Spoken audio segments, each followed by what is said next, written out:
महाभारत काल में पांचाल राज्य की राजधानी कांपिल्य नगरी, एक छोटा गांव जो कि उत्तर प्रदेश राज्य के फर्रुखाबाद जिले में स्थित है तथा जो महाभारत काल में पांचाल राज्य की राजधानी कंपिल नगरी हुआ करती थी, मानवता की स्मृति पटल से लिप्त हो चुका है।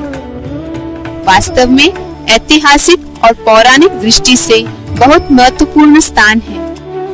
5000 वर्ष पुराना गांव कंपिल, जिसे मानवता भूल चुकी है, आज फिर से मानवता को अज्ञानता की नींद से जगाने का कार्य कर रहा है। वैदिक काल में भारत 16 महाजनपदों में बटा था, जिसमें पांचाल का महत्वपूर्ण स्थान था।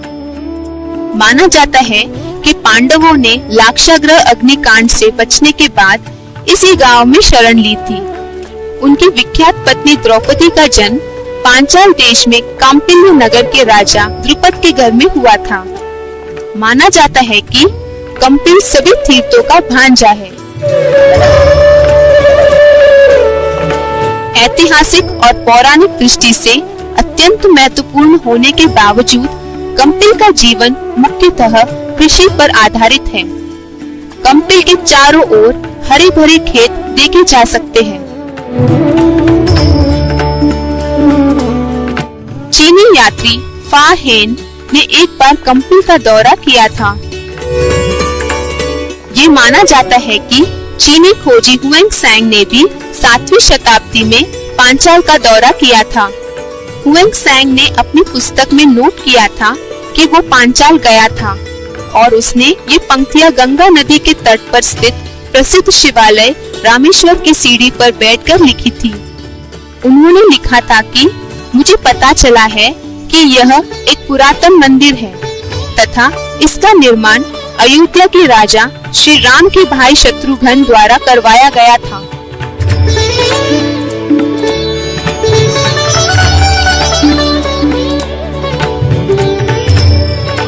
यह मंदिर गांव के अंतिम छोर पर एक कच्ची सड़क पर स्थित है, जिसके संबंध में यह प्रसिद्ध है कि श्री राम के भाई शत्रुघ्न ने अश्वमेध यज्ञ के संबंध में अपनी विजय यात्रा के दौरान यहाँ शिवलिंग संस्थापित किया था।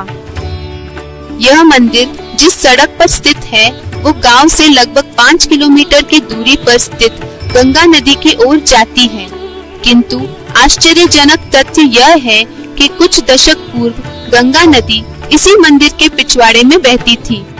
कई प्राकृतिक घटनाओं के कारण नदी ने अपनी दिशा बदल ली तथा मंदिर से दूर चली गई। एक छोटा नाला अब भी गंगा नदी के प्रवाह के मूल मार्ग पर बहता है, जिसे बूढ़ी गंगा कहते हैं। मानसून के दिनों में कभी कभी गंगा नदी अपना तटबंध तोड़कर रामेश्वर मंदिर तक पहुंच जाती है।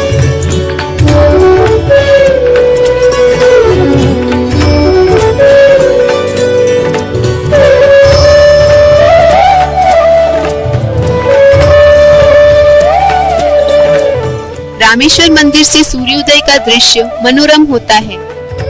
रामेश्वर मंदिर के पवित्र और प्रशांत वातावरण से देखा गया सूर्योदय किसी के भी मन को अनंत शांति और आस्था से भर देता है। यह मंदिर सर्व आत्माओं के पिता परमपिता परमात्मा शिव का सटीक यादगार है। शिवलिंग परमपिता परमात्मा शिव का यादगार है। शिवलिंग पर चढ़ाए जाने वाले अब के फूल, पत्ते तथा जल विकारी आत्माओं के प्रतीक हैं, जिन्हें परमपिता परमात्मा शिव ज्ञान और राजयोग के द्वारा कांटों से फूल अर्थात मनुष्य से देवता बनाते हैं।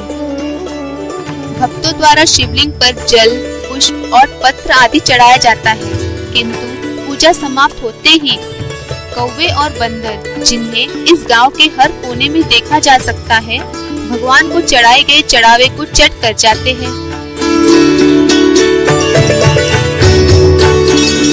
रामेश्वर मंदिर को जाने वाला तीर्थ यात्री एक अन्य मंदिर के दृश्य को अनदेखा नहीं कर सकता, क्योंकि यह कोई साधारण मंदिर नहीं अपितु एक अष्टकोणीय 11 मंजिला मंदिर है। यह भवन हरिद्वार के भारत माता मंदिर का सामी होगा। हरिद्वार के ही एक संत ने इस निर्माण के लिए अपने धार्मिक प्रवचनों में भक्तों से धन एकत्रित किया है। यह मंदिर, जो कि गीता ज्ञान आश्रम कहलाता है, श्री कृष्ण को समर्पित है।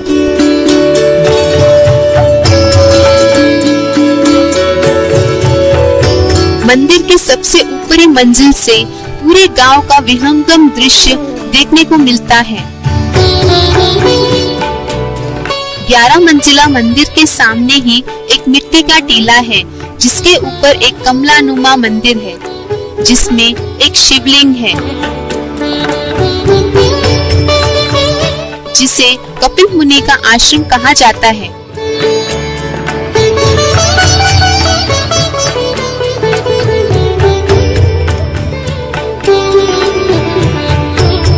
कपिल मुनि को सांख्य योग का प्रख्यापक माना जाता है। उनका जन्म यही हुआ था। उन्होंने इस स्थान पर तपस्या की थी। कपिल मुनि द्वारा स्थापित होने के कारण यह स्थान पुरातन समय से कांपिल्य नगर के नाम से विख्यात है।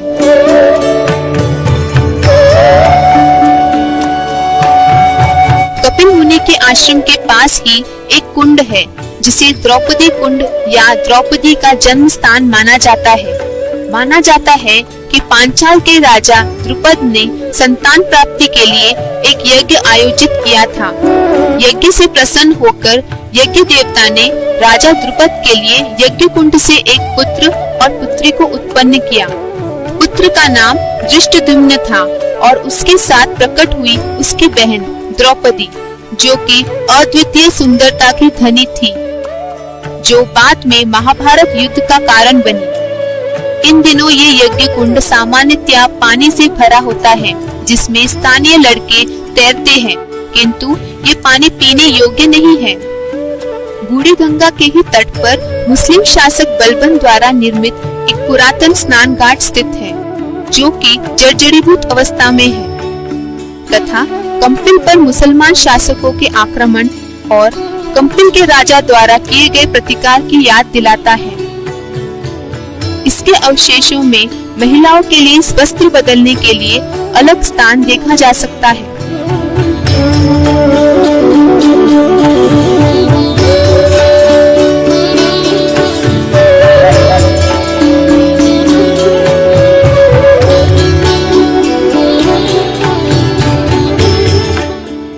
बूढ़ी गंगा के पास ही एक और मंदिर है, जो कालेश्वर नाथ मंदिर के नाम से जाना जाता है। ये माना जाता है कि द्रौपदी और युधिष्ठिर ने इस मंदिर के शिवलिंग को संस्थापित किया था। मंदिर के परिसर में कई 100 साल पुरानी मूर्तियां भी देखी जा सकती हैं। इस मंदिर के विषय में एक कहानी मशहूर है कि अंग्रेजों के राज्य के दौरान इस क्षेत्र के प्रभारी अंग्रेज अफसर ने इसके शिवलिंग को निकालकर भूमि के स्तर पर लाने का आदेश दिया था, किंतु जब शिवलिंग को खोदना प्रारंभ किया तो उन्हें ये देखकर आश्चर्य हुआ कि ये शिवलिंग एक विशाल शिला का विस्तार होता गया, जिसका अंत नहीं पाया जा सका। अंततः उन्होंने अपना अभियान छोड़ दिया। वर्तमान मंदिर पुरातन मंदिर का पुनः निर्मित रूप है। इस मंदिर के शिवलिंग की विशेषता है कि वह भूमि स्तर से नीचे एक गड्ढे में स्थापित है। शिवलिंग पर 3 रेखाएं अंकित होती हैं और साथ ही शिवलिंग पर 3 पत्तों वाले बेल पत्र भी चढ़ाए जाते हैं। वास्तव में त्रिमूर्ति शिव के 3 दिव्य कर्तव्यों की यादगार है। निराकार परमपिता शिव ब्रह्मा द्वारा सत्युगी दैवी सृष्टि की स्थापना, शंकर द्वारा कलयुगी आसुरी सृष्टि का विनाश और विष्णु अर्थात श्री लक्ष्मी नारायण द्वारा सत्युगी दैवी सृष्टि की पालना कराते हैं। इस मंदिर के पास कई छोटे मंदिर भी हैं, किंतु जैन धर्म से संबंधित बहुत महत्वपूर्ण 2 मंदिर यहाँ से लगभग 1 किलोमीटर की दूरी पर स्थित है। कालेश्वर नाथ मंदिर से जैन मंदिरों के पैदल यात्रा के दौरान कंपिल के ग्रामीण जीवन की झलक मिलती है।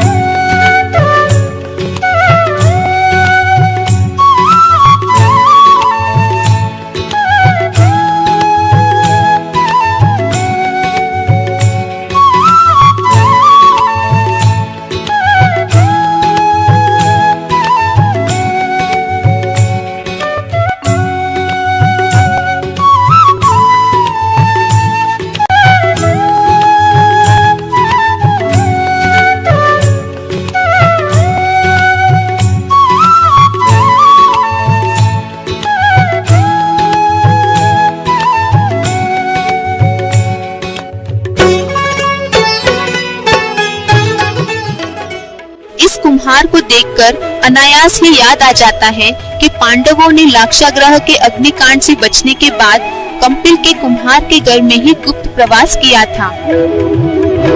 कंपिल में स्थित जैन मंदिर जैन धर्म की 2 शाखाओं से संबंधित है, श्वेतंबर जैन मंदिर और दिगंबर जैन मंदिर।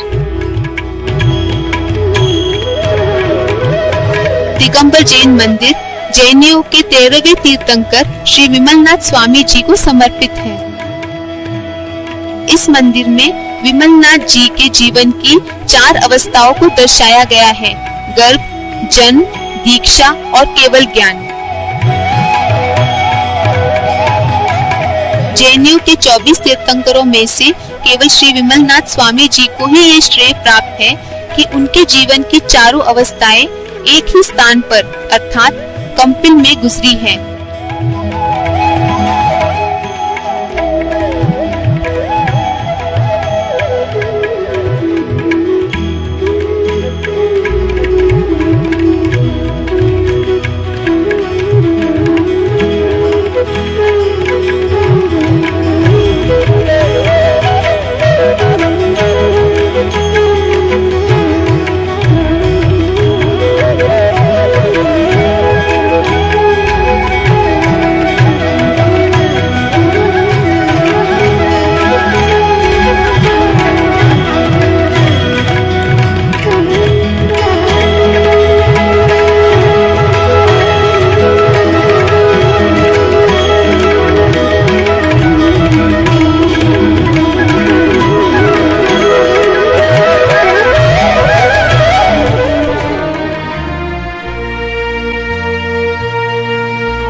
वार्षिक महोत्सव के मौके पर देश भर से श्रद्धालु इन जैन मंदिरों में इकट्ठा होते हैं। किंतु आश्चर्यजनक बात यह है कि पूरे कंपिल गांव में एक भी जैन परिवार नहीं रहता है। कंपिल में हिंदू ही बहुत संख्यक है। मंदिर की देखभाल स्थानीय सनातनीय या हिंदू पुजारियों द्वारा होती है। ये सभी धर्मों के प्रति समान आदर की भारत की श्रेष्ठ परंपरा का उदाहरण है। कंपिल के जैन मंदिरों को देखकर अनायास ही राजस्थान में स्थित माउंट आबू के देलवाड़ा मंदिर की याद आ जाती है।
इस गांव की विशेषताओं के बारे में अधिक पूछताछ करने पर आध्यात्मिक विश्वविद्यालय के बारे में बताया जाता है।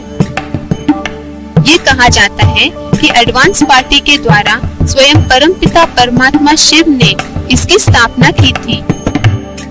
इस योजना के लिए यह विश्वविद्यालय सन 1982 से कार्यरत है।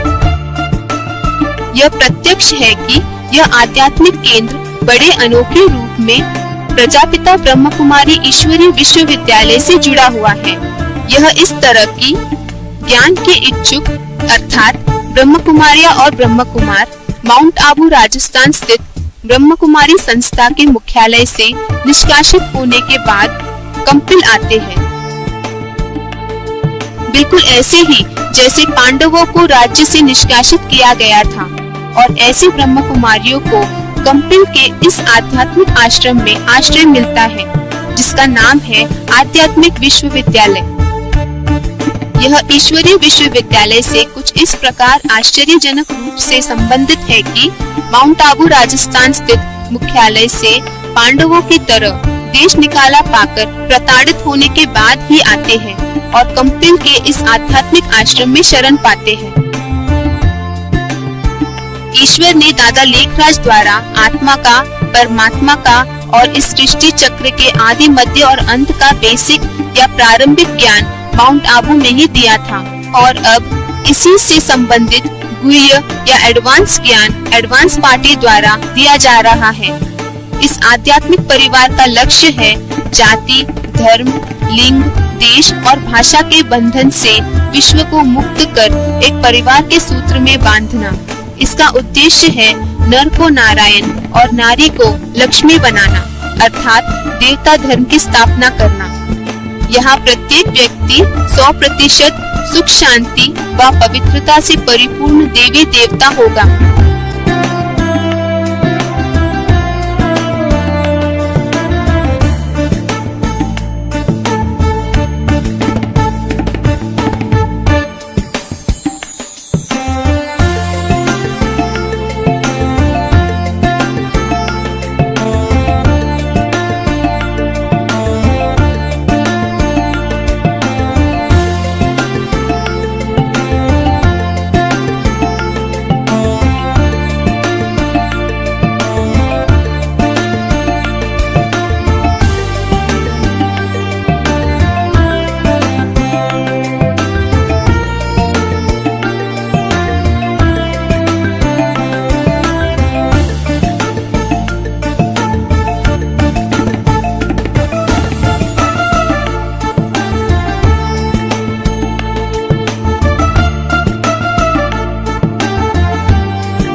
आध्यात्मिक विश्वविद्यालय के पूरे भारत में कई शाखाएं हैं तथा इसके कई सदस्यों के घरों में गीता पाठशालाएं चलाई जाती है। देश और विदेश से छोटे छोटे ग्रुप्स बनाकर यहाँ आने वाले नए सदस्यों को इस घर में 7 दिनों के लिए आध्यात्मिक प्रशिक्षण दिया जाता है, जिसे योग बट्टी कहते हैं, जिसमें वे दुनिया के अशुद्ध वातावरण से दूर रहते हुए साधना करते हैं। वे अपना संपूर्ण समय ईश्वरीय ज्ञान की प्राप्ति व राजयोग के अभ्यास में बिताते हैं, जो उन्हें विशेष ऊर्जा, शक्तियाँ और गुणों से भर देता है, जिससे वे अपने अपने स्थानों को लौटने पर वास्तविक जीवन में आने वाली समस्याओं को दूर कर पाते हैं।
विभिन्न प्रांतों की भाषाएं बोलने वालों को उनकी भाषा में ईश्वरीय ज्ञान दिया जाता है।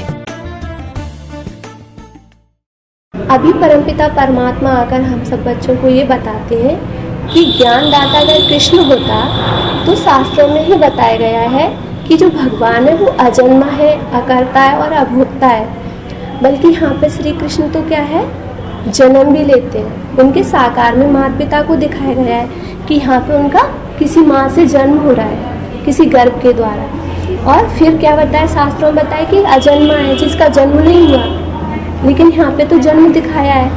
और फिर क्या बताते हैं कि जो श्री कृष्ण है वो अभोक्ता है, माने कोई भी कर्म करते हुए उसका उन पर लेप छेप नहीं लगता, लेकिन यहाँ पर भगवान को लेप छेप लगते हुए दिखाया है। क्योंकि भगवान ने क्या है, मक्खन चुराते, ढेर सारी लीलाएं दिखाई है ना उनकी, खेल पाल करते हुए, तो इन सब का लेप छेप भी साकार श्री कृष्ण के ऊपर दिखाया गया है। और फिर दूसरी तरफ क्या दिखाया है कि शास्त्रों में बताते कि भगवान श्री कृष्ण ने ही गीता ज्ञान का ज्ञान दिया, वो भी श्री किसको, अर्जुन को। तो यहाँ पे बताया जब अर्जुन ज्ञान सीख रहे थे तो पहले तो भगवान श्री कृष्ण ने भी तो यहाँ पे किसी गुरु से ज्ञान लिया है, उनके गुरु को भी दिखाया है।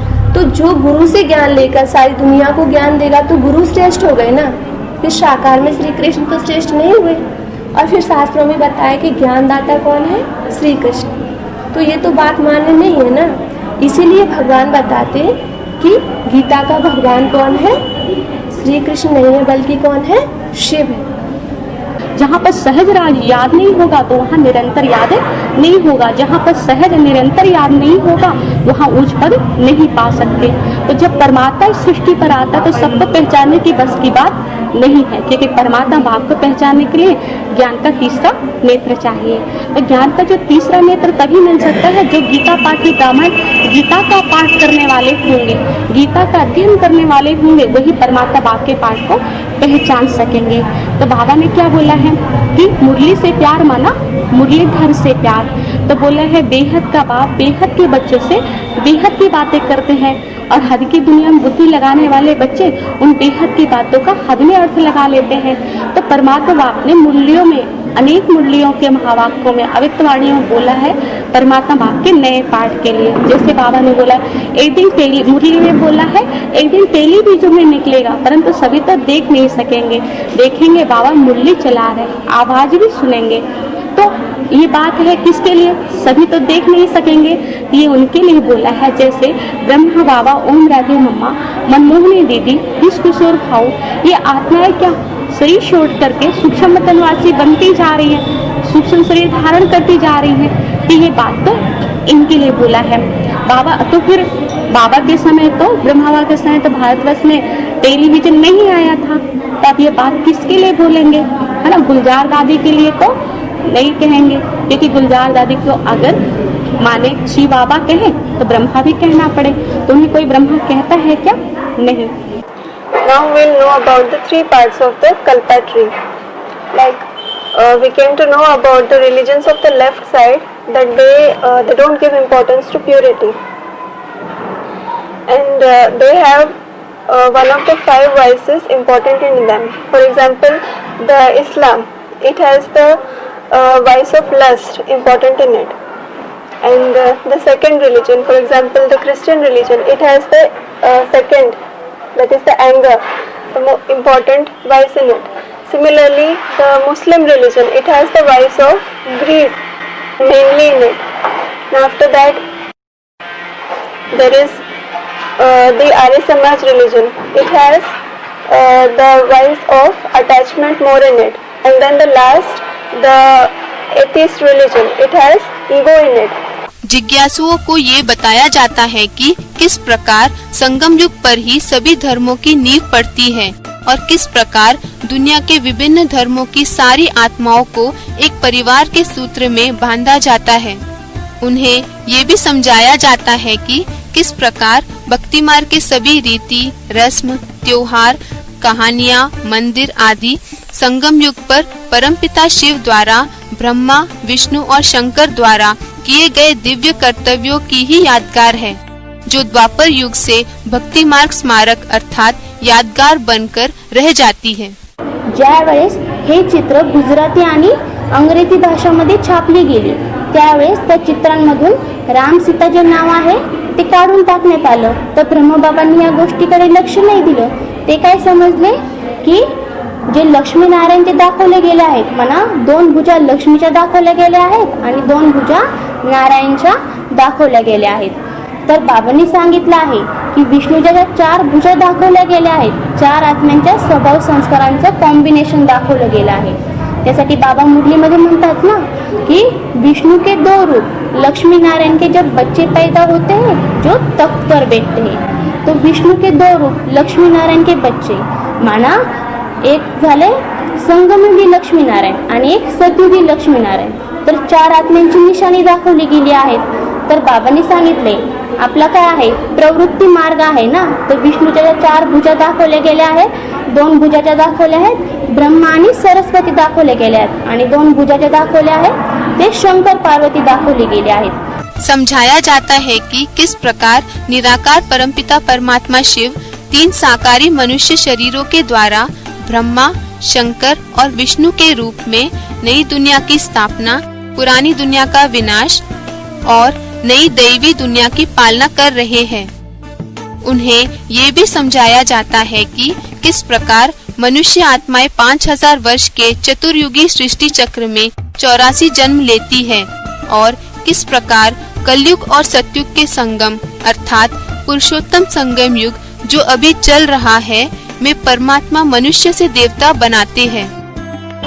પછી અહીંયા બતાવવામાં આવ્યું છે કે દેવી દેવતાની પૂજા સુધી તો ઠીક હતું, પરંતુ એના પછી શું થાય છે કે હનુમાન અને ગણેશ જેવી આત્માઓ એવાની પણ પૂજા શરૂઆત થઈ જાય છે. તો વાસ્તવમાં હનુમાન અને ગણેશ માટે તો બાબાએ એમ કહ્યું છે કે રામકૃષ્ણની આત્માઓનો પાઠ છે, પરંતુ અહીંયા એની વાત નથી કે કેવી આત્માઓ કે હનુમાન જેવી આત્માઓ. તો હનુમાન એટલે શું કે જેમની કમરમાં શું બતાવવામાં આવ્યું છે કે પૂંછડી બતાવવામાં આવી છે ને, તો અહીંયા કેવી પૂંછડી, તો જેને કામ વિકારની પૂંછડી છે. તો યજ્ઞમાં પણ એવી ઘણી બધી આત્માઓ છે જે કેવી છે કામી છે, પરંતુ છતાં પણ એમને ઉચ્ચ ગદ્દી આપીને મોટા મોટા ભાઈઓની જેમ યજ્ઞમાં બેસાડી દેવામાં આવે છે. પછી બીજી કેવી આત્માઓ ગણેશ જેવી આત્માઓ. તો ગણેશ જેવી આત્માઓ માટે કેવી, તો જે મને એમને કામ વિકારની પૂંછડી તો નથી, પરંતુ એમનામાં શું બહુ મોટો અહંકાર, જેવી રીતે એને શું બતાવવામાં છે મોટું પેટ અને મોટા કાન સૂંઢ બતાવવામાં આવી છે ને, કે એમને શું છે અહંકાર છે, જ્ઞાનનો અહંકાર છે. મને એ એવી એવી વાતો જિજ્ઞાસુને સંભળાવે છે કે એમનાથી શું થાય છે, એમને મને એમનો ઉમંગ ઉત્સાહ તૂટી જાય છે. તો એવી આત્માઓને પણ ગદ્દી પર બેસાડીને એની પૂજા કરવી. તો મને પૂજા એટલે સ્થૂળમાં કોઈ આરતી દીવો લઈને પૂજા કરવાની વાત નથી, પરંતુ એમને માન સન્માન આપવાની અહીંયા વાત છે. મને आफ्नो प्रभावमा लिन्छन्, મને चौडा बढाएर के गर्दछन्, मन कुराहरूलाई धेरै बढाएर के गर्दछन् आफूतिर खिच्दछन्, आफूतिर प्रभावित गर्दछन्, तर बापबाट विमुख गरिदिन्छन्. यस्तो सुरैया चढ्छन् र आँखबाट यस्तो मन भाइब्रेसन निक्लिन्छ कि मन क्लासको वातावरणै दूषित गर्दछन्. यस्तो बेविचार छन्, तर पनि उनीहरूलाई सेन्टर रूपी मन्दिर दिएर राखेका छन्. अब अनि यहाँ जो पुजारी देखाएको छ त्यो पुजारी के छ ले पूजा गरिएको छ, अर्थात् माना पुजारी माना जसको शिरमा ताज त के उसको पुरै शिरभरि पुरै टाउकोमा के छैन कपाल पनि छैन, अलिकति कपाल देखाएको छ. उसको माथालाई के गरिदिएको छ मायाले पुरै मोड दिएको छ. ईश्वरीय सेवा माने कि সামূহিক সেবা, যজ্ঞের সেবা, বলছে কারো পার্সোনাল সেবা করা সেই সব ঈশ্বরী সেবা না. কেউ বিমার আছে, শরীর অসুস্থ, করতে পারবে না, তার সেবা করা ঈশ্বরী সেবা, অসুরী সেবা না. তো এই জন্য আমাদেরকে কি করতে হবে, ঈশ্বরী সেবা করতে হবে. তো এখানে সেইটাই দেখানো হয়েছে. মানে এই যে প্রকৃতির জড় তত্ত্ব বলছে না, বেশি কি করে হাট্টি কাটে ব্রহ্মা কুমার কুমারিয়া থাকে, তার কি করে বলে বলে কন্যা মাতাদের দ্বারায় বাসন মাজা, কাপড় ধোয়ানো হয়, হাত পা দেওয়া হয়. তো এর থেকে কি হবে বোঝা যায় কি তারা নিজের সেবা করাচ্ছে. তো বলছে এখানে যে অধিকারী হবে সেখানে কি করবে, অধীন হয়ে যাবে. অধীন হওয়া মানে এখানে যে সেবা করবে সেখানে সেখানে কি হবে, সে সেখানে অধিকারী হবে. আর এখানে যে সেবা করানোর নিমিত্ত হচ্ছে সেখানে তাদেরকে করতে হবে.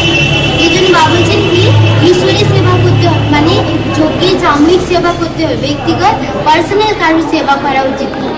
তো দেহের সেবা করা, পার্সোনাল সেবা করা মানে কি आसुरी सेवा। घर माने मान्यता हमको बच्चे यूनिवर्सिटी माने ध्वनि यूनिवर्सिटी माने विश्वविद्यालय ध्वनि हॉस्पिटल माने आत्मा आत्मा को ऊपर पाया जाए जानने के लिए ये सब किया जाए।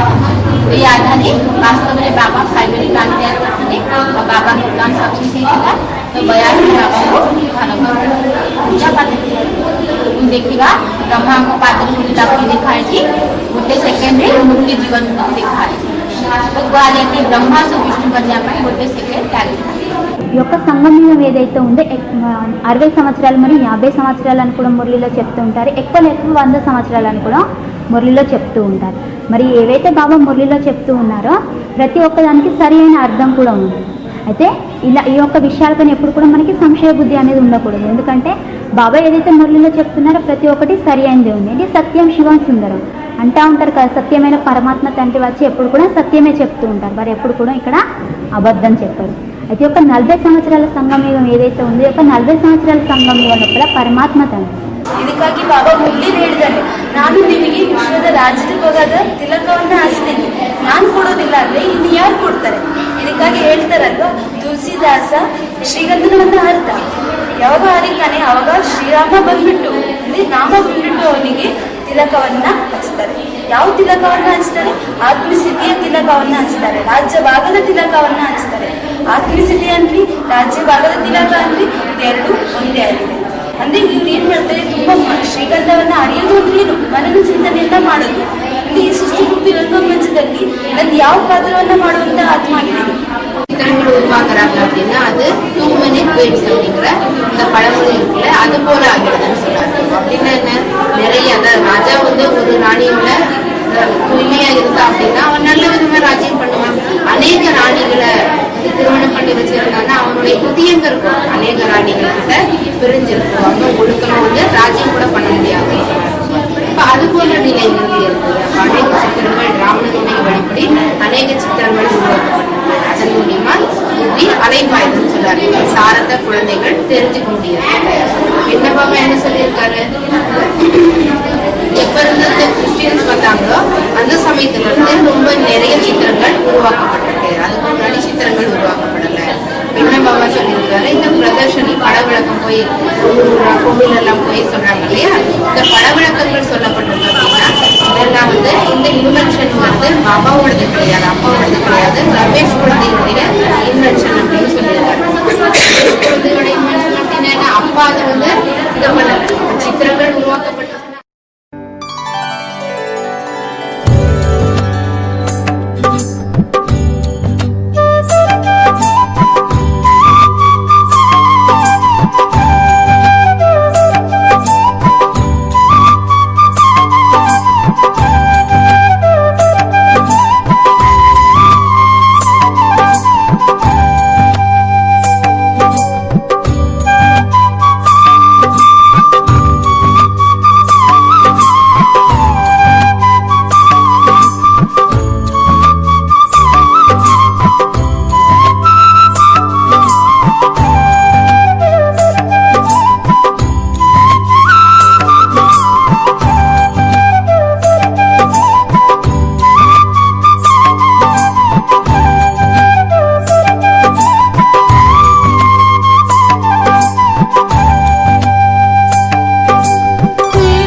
कंपिल से लौटते समय महसूस होता है कि कंपिल जैसे महत्वपूर्ण पर्यटन स्थल और आध्यात्मिक केंद्र सचमुच ही मानवता के मस्तिष्क पटल से लुप्त हो चुका है और न तो राज्य सरकार और न ही केंद्रीय सरकार इसके उचित विकास की ओर ध्यान दे रहे हैं। कंपिल से निकटतम रेलवे स्टेशन कायमगंज जाते समय ईंट की भट्टियां भी देखी जा सकती हैं। यहाँ प्रतिदिन हजारों ईंटें तैयार की जाती हैं। इन्हें देखकर आध्यात्मिक विश्वविद्यालय द्वारा कंपिल में चलाए जाने वाले राजयोग भट्टी कार्यक्रम की याद आ जाती है। जिस प्रकार ईंट की भट्टियों में ईंटों को बनाया और पकाया जाता है, उसी प्रकार कंपिल के उस आश्रम में आत्माओं को ईश्वरीय ज्ञान और राजयोग के द्वारा शक्तिशाली बनाया जाता है, जिससे विश्व के दूषित वातावरण और विकारों के वातावरण को झेल सके। इस आध्यात्मिक भट्टी में पकी हुई आत्माएं सोने की ईंट जैसी होती है, जिनके मजबूत संगठन से ही धरती पर स्वर्ग स्थापित हो सकेगा। इस प्रकार कंपिल से लौटते समय एक यात्री कंपिल के गौरवशाली इतिहास की यादों के साथ साथ विश्व को एक परिवार के सूत्र में बांधने वाले उसके उज्जवल भविष्य की कल्पनाओं को भी साथ में ले जाता है। ओम शांति।